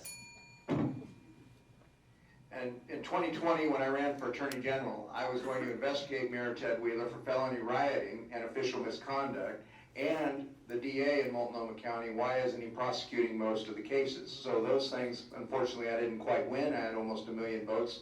But we need to look at the people that are committing these crimes. We need to find out why they're doing this. I think that a lot of it is lack of opportunity, lack of education, how they grew up. And we can address all of those things and get rid of that revolving door and lower our recidivism rate. Is going to pay dividends with safer streets. But I support the police. I support the police. They're not perfect, but it's a tough job also. Thank you. We want to make sure we get through everybody. I just want you to picture Portland, and picture you walking down the street and there's not homeless people sleeping on the sidewalk. How much crime, where we live, you have to pay for covered or stored parking because you get your windows broken out in the first couple of days you live where we live. And that's not right. That's just not right. And just remove the homelessness from the city, from the streets, and put them where they can get some rehab and get clean. The world changes. I don't want to forget Dave down in the end, so Patrick, you're taking it closer. The state's not in charge of policing municipalities, but the state is in charge of the mental health services and this drug addiction stuff. And with Measure 110, we decriminalized drugs, and now we have 16,000 new people who've been treated through this brand new program. So with OHP for All, we're going to have mental health services and drug addiction services to Portlanders and rural Oregonians.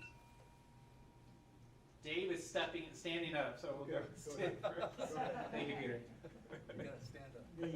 The biggest reason that we're not overrun with crime is not because of our good police, our good sheriffs. It's because people just say, I don't want to break the law. That's illegal. I'm not going to do that.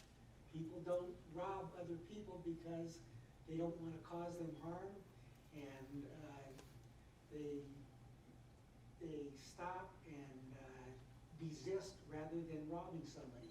What we've got to do is create a common ground here where we reinforce the fairness of the law. Dave, well, you have 3 minutes at the end, so thank you, Peter. Okay, what I want to do is, I'm just going to basically, as governor, I'm not going to be in charge, I'm not going to tell them what to do, but I want Portland to demand, and Portland to say, what are you going to do, what do you need, what can I do at the state level as a governor to help you solve your problem? Because that's what I believe in, is having the governor solve the problems of each particular community across the state. So I'm going to say, Portland, what do you need? What do you need from me? And tell me, come up with a plan so that I can help you.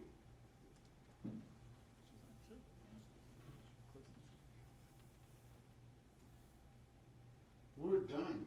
Almost. Except for your closing statements. Thought I was gonna cheat you, didn't you? You have 3 minutes for your closing statements. And, Start way down there. I like this. you wanna start at the other end? Yes, let's be equal now. Let's not discriminate and people. The last shall go first and the first shall be last, something like that. You're it, sir. 3 minutes. One of the things is that the priority of government is public safety. And one of the things that we could do in a long-range program is through education. And one of the things is, like I said, is have everybody finish high school. And statistically, what happens when somebody finishes high school and they go to work, by the time they're 30, they're usually making double the minimum wage, which gets to be a fairly nice income. Also, I was on the Multnomah Education Service District Board, and they had a plan called Law-Related Education. And this was a very effective program. They educate the kids on how the criminal justice system works, and then they went down and they took a tour, and especially the kids are kind of headed for trouble. And when they saw the inmates come in their orange jumpsuits and their silverware, a lot of them woke up and changed their ways. But that's one of the things we got to do, is work for getting people to obey the law. And most people do, and the other thing is we cultivate things to get more jobs here. Thank you. Which way are we going? This way? We're going this way, yes. Well, a governor's job is to solve the problems that exist. And I have got 3 environmental solutions which will solve a lot of social problems also. There's a problem with getting water to rural communities. I can solve that problem. The Upper Klamath Basin is running dry because a district court judge ruled that you have to let the water flow down to the lower basin so that the salmon can swim up the river and spawn. I can get water to the lower Klamath Basin, and then the upper Klamath Basin can retain the water that they have with the dams that they have.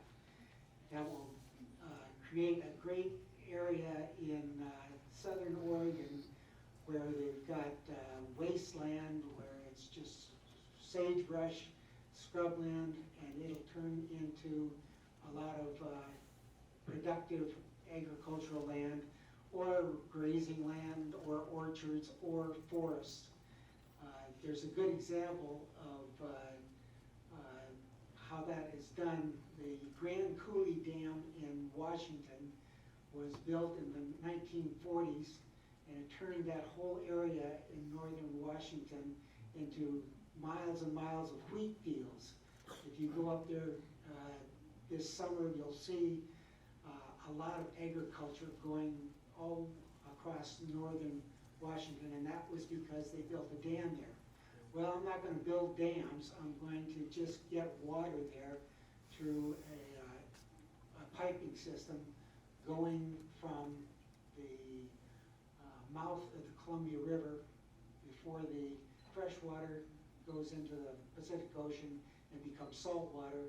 I'm going to capture that water and send it to places that need water, like eastern Oregon and eastern Washington. It'll solve a lot of problems between rural and urban populations also. That's the big thing for the water, and then I have a second solution which allows you to heat and cool your house without burning fossil fuels. Again, it's a little bit complicated. Look at my website, Dave Stauffer for Governor, and there's a more thorough explanation of it. And the last is I'll solve that traffic jam going from Vancouver to Portland. So thank you for everybody being here tonight. You know, this race for being governor is extremely important for all of us, for our entire community. But what you hear tonight are a bunch of promises that people that don't understand how government really works. I have that experience in working in government, and what the reality is that we also have to find ways of paying for this. These are a lot of pipe dreams, then you also have to get into the politics of working with legislature. What I am promising are the things that as governor I can change. There is not one single mechanism that changes and fixes all of our problems tomorrow. This is a very complicated system. It's very robust, and there are billions of dollars that are going through this system. We need to have someone that actually knows how to lead a group, create a cabinet that's diversified, that retains the best talent from our entire state. We need to look at that our system currently isn't working for people. It marginalizes people. Marginalization is just not by the color of my skin. It's also by where votes are located, why rural Oregon continues to struggle. We have to elect a leader that is actually ready to take place in that spot the moment they're inaugurated to start to heal our state, to bring us together. We can no longer be divided by our political rhetoric. We do not walk around with shirts on that say we're a Democrat or we're Republican. We need everybody to be on the same page to make this actually happen. And the only way to be able to do that is that we as a government, we must lead by example. We must understand that this is a heavy burden. We're not here to sell our inventions. We are not here to only solve drugs. We are not here to only sell gas at E85 or to only promote rural Oregon. Here's the thing, all of us are good people. We are all trying to do the work of the people. But I promise you that we cannot continue to think that there is one thing that will fix our system. We have an overrepresentation of people that are living in poverty. We can no longer look at our population as a problem. We must look at them as the solution. When we see a homeless person, we cannot automatically assume that they're associated with crime. There is so much heart and soul in our community, and we continue to marginalize them. We continue to look down on them, but yet we don't want to stop and actually talk to them and see them as the solution. This is about change. If you want something different, then elect me, because I will bring the change, because I see the problems within our government. I have tried to fix them from within, and it doesn't work that way. You have to go to the top, and you have to make the cabinet and everyone else in this government look like the people that it represents and change the system from within. But this rhetoric here today doesn't solve our problems, and we can't pay for it because no one has a solution for that.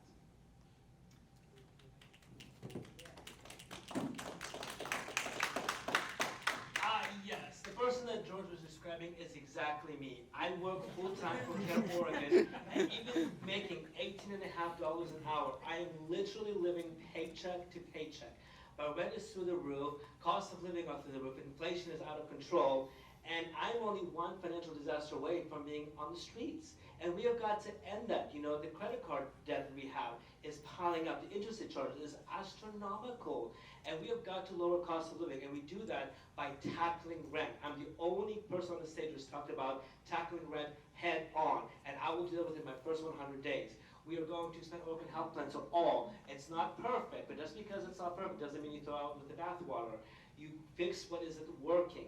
And that's what I want to do. I want to be able to bring more people into the light. There are so many people, such as myself, with physical and mental challenges who would love to work, but there's no infrastructure right now to help them get out of that light so they're not stuck on $725 a month through their SSI.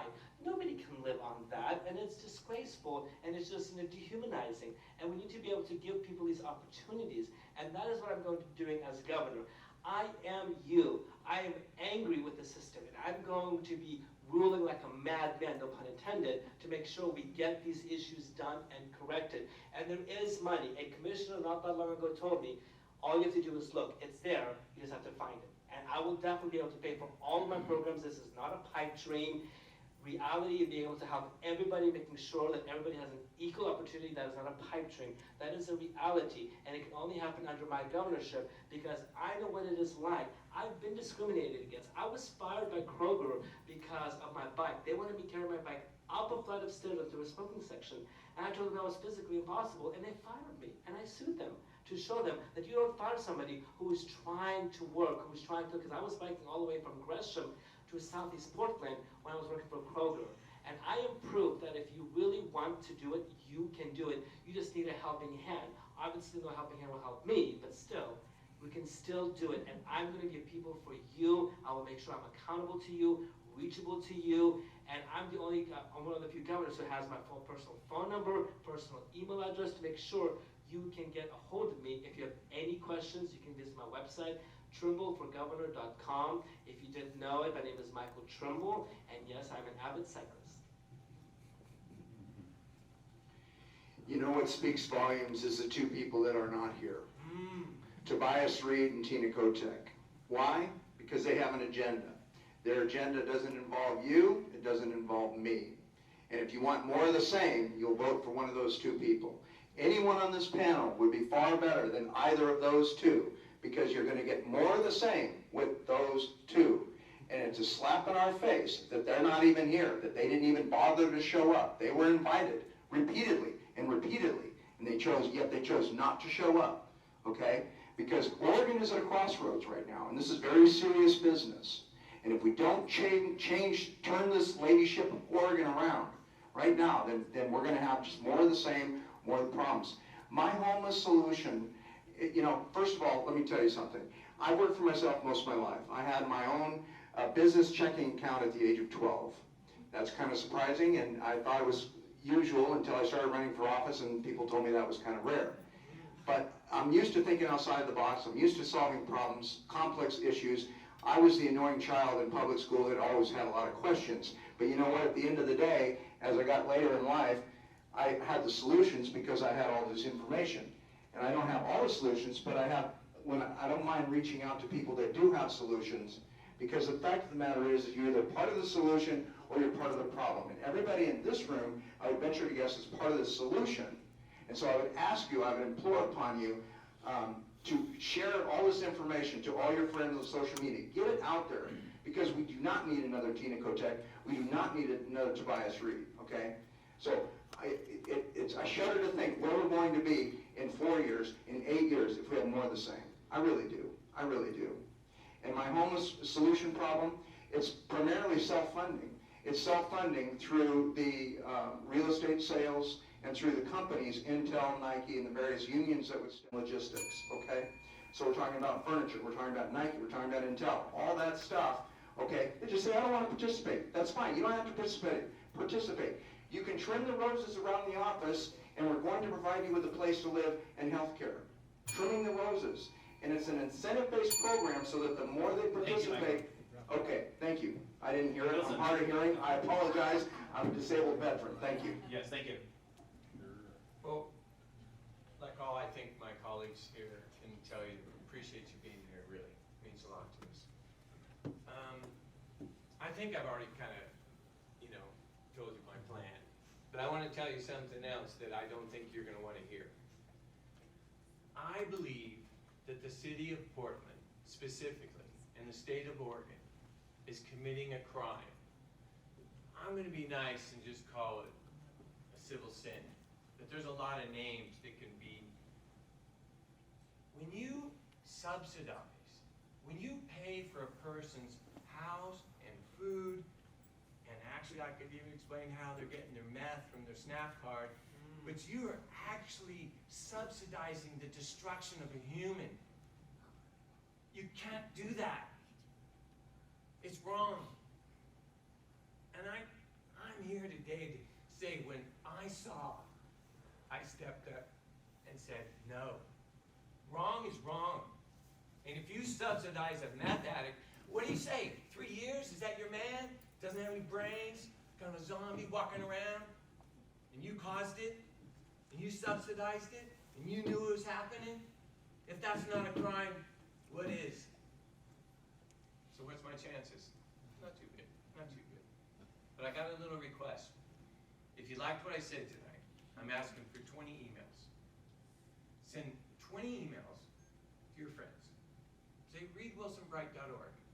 And if you like it, send 20 more. That's my only chance. I'm not going to go out. Hey, you think the teachers union is going to give me money? It ain't going to happen. I don't have a lot of rich friends. I got some good friends. But you want to do it, 20 emails. But I want everybody to know here today that they have witnessed, or they are witnessing a crime, and I don't think I've ever seen a more serious crime to another population than I'm seeing in Portland, Oregon, and it is wrong. And to put him in shelter, and to give him food and cigarettes, but give him the medicine that's killing his brain is wrong. If you want to heal these people, you care about these people, you give them rehab, and there's no other rehab that's going to work except the working in the country. Because you got to get them away from the drugs and the drug dealers. I could tell you stories all night long about what we see when Corinne and I walk the streets, and it's sick. And it's sick that we were letting it happen. Thank you.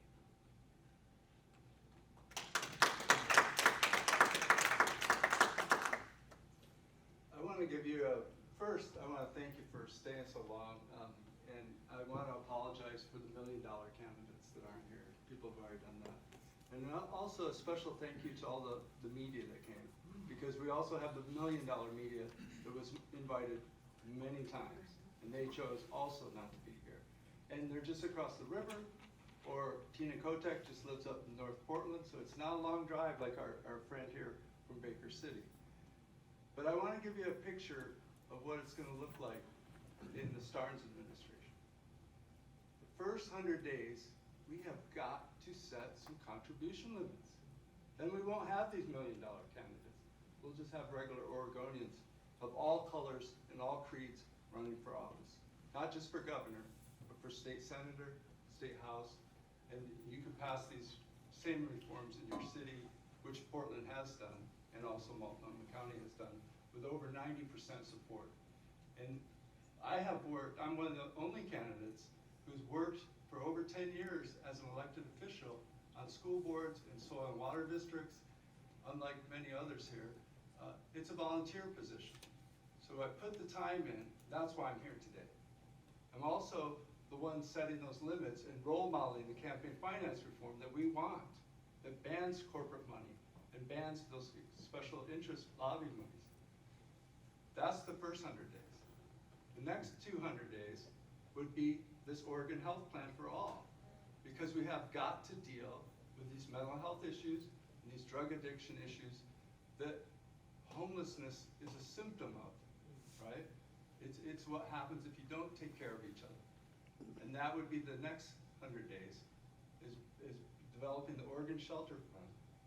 And I do have a way to pay for it, George. All my proposals, when you see them on the webpage, they're not only just funds, but they have revenue tied to it, because I feel responsible to come up with that revenue. So we have to have this essential reform, this systemic reform, because I don't know if you know, when you get on a committee in Salem to be chair of the health committee, you don't do it because you used to be a nurse. You don't do it because you've been on that committee for your seniority. You do it because you're the biggest fundraiser.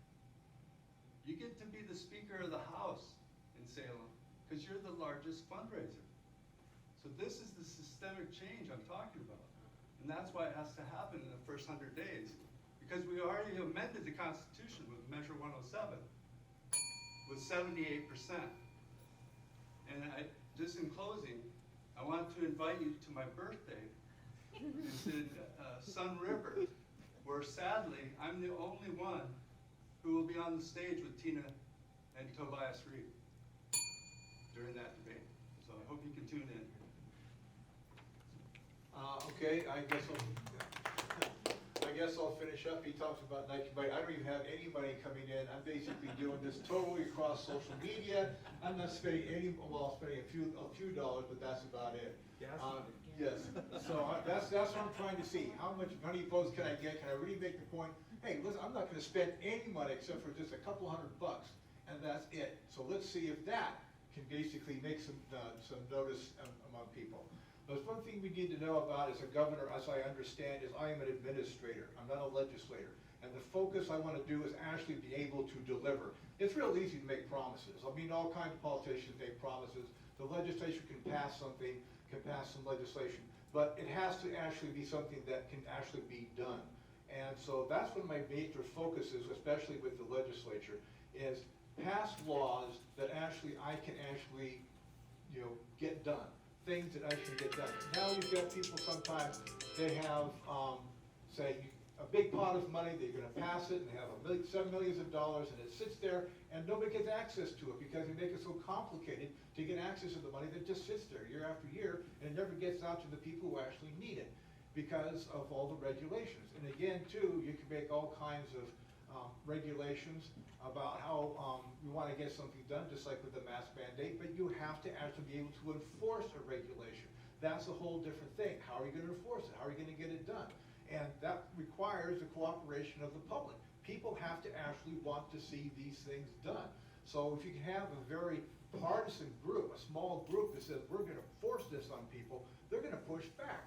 A lot of counties, a lot of cities will push back, and they won't go along with it. So we have to have an administration that will do what is practical, what can get done, and I'm going to focus. They always talk about what are your three things that you want to get done. Well, I want to deal with what I can get done, what I know is practical, we have the resources for. Give resources to the various communities across the state so they can accomplish what they know they need to get done. So as governor, I'm going to do that. And I also want to have a resilient system so that we can move employees from one section to another section, that we're cross-trained.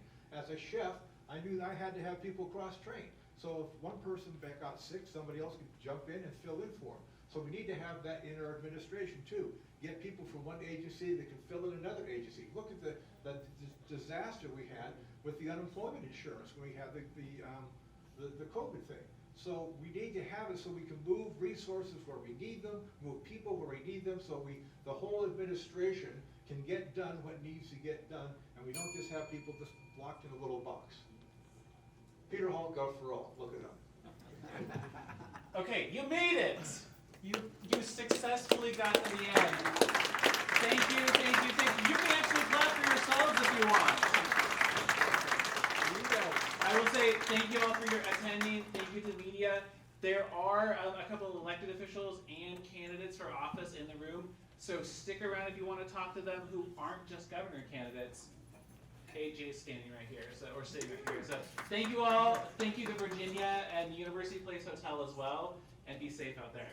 Thank you, Wilson, for helping get And this don't thing forget off to and set vote up. May 17th. Thank you, guys. Thank the media for being here. If you didn't get introduced, please leave your cards out there so we know who's been shooting the film and follow you up. So please look at the Urban League Facebook page, Urban League of Portland. I'm the only candidate that actually had a debate with Tina and Tobias Reed this last Friday. And I am not attending the event at the end of the month because I am protesting the democratic process and how they've actually handled this election. Actually, we'll be speaking at the NAACP on reformative justice. I think that's a better cause than actually continuing to pump money into the Democratic Party. Thank you, everybody.